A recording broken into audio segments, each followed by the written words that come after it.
Tanaon nga video mga kaigsunan o gatong paminawon unsay mga gipang pamulong aning usa ka CFD sa RCC. Ay kuno ko ninyo bersikulo kapitulo sa Biblia nga nag-ingon ang templo sa Dios walay mga kinulit nga larawan kanang house of worship ba. Makahatag mo kapitulo bersikulo sa Old Testament pati New Testament nga ang simbahan sa Dios kung templo walay mga balaang larawan nga nakabutang diya. Sa Biblia Ezekiel 41:17 na puno magkinulit nga larawan ang templo sa Dios. Challenge po ni sa tanan nga mga dili katoliko mga diong nato, tagai kong kapitulo bersikulo sa Biblia nga nag-ingon ang templo sa Dios walay mga larawan. Butangi. Atong tubagon tong iyang gingon mga kaigsunan nga grabe ang iyang challenge dito.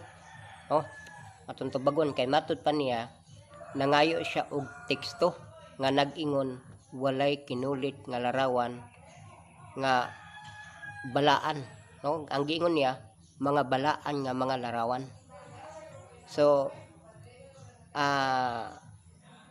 kini siya mga kaigsunan mo ni ang atong bantayanan.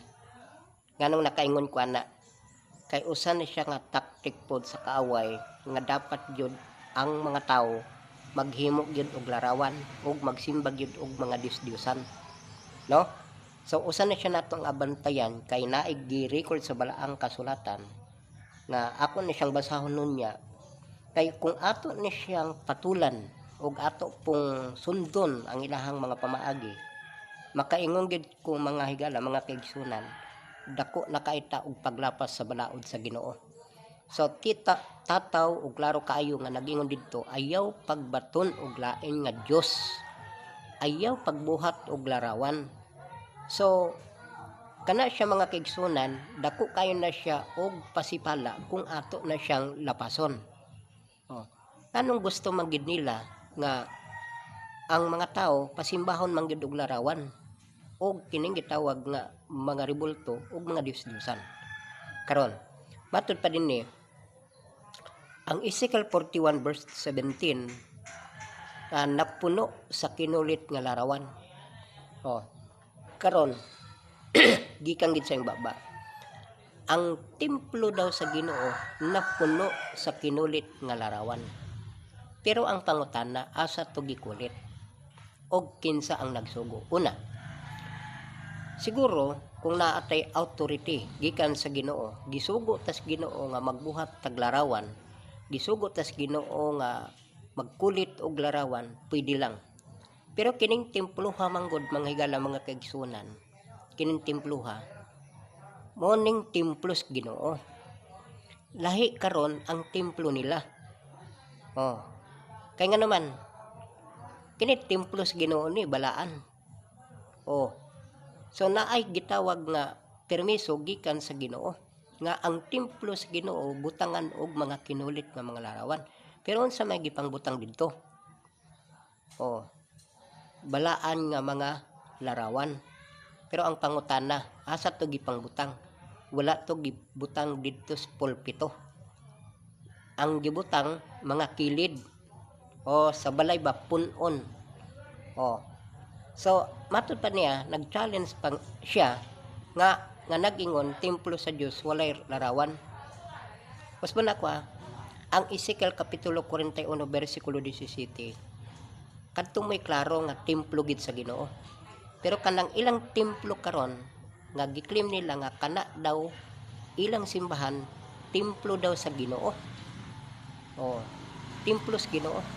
Pero moingon gid ko manghigala mga kaigsunan nga dako ra kayog kalainan ang ilahang templo karon, ang ilahang simbahan.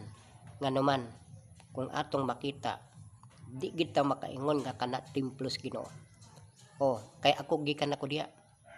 Aminado ko mga kaigsunan dili gid na templo sa Ginoo.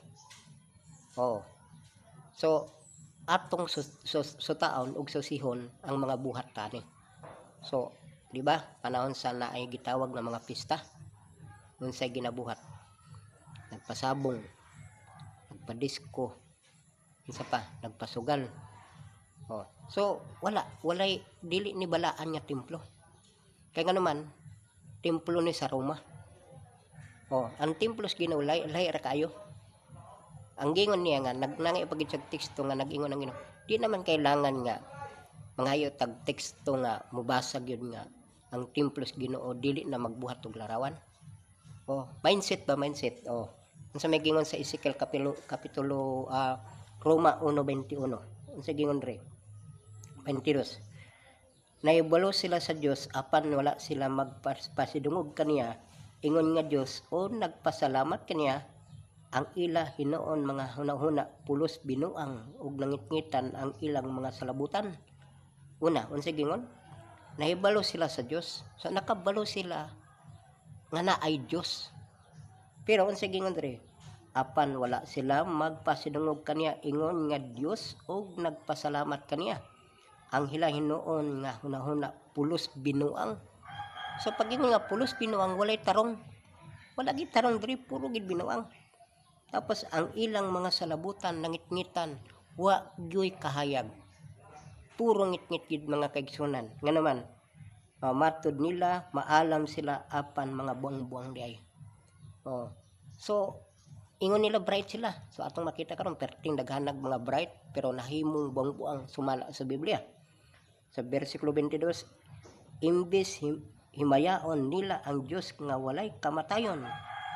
Unsa gingon mauna hinoy himaya nila ang mga larawan nga gibuhat sama sa dagway sa tao o sa mga langgam o sa mga mananap o sa mga hayop nga nanagkamang.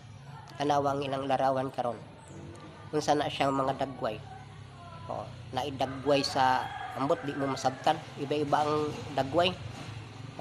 So usbon na pa ang templo sa Ginoo mao tinuod.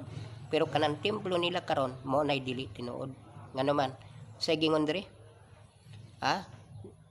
nangitngitan ang ilang mga salabutan. Ikaduha, inay nga himayaon ang Ginoo. Unsa gihimaya? Mga larawan. Unsa gingon dito? Mga bangbuang, bright unta pero nahimong bangbang. So mo lang na siya mga kaigsunan og thank you.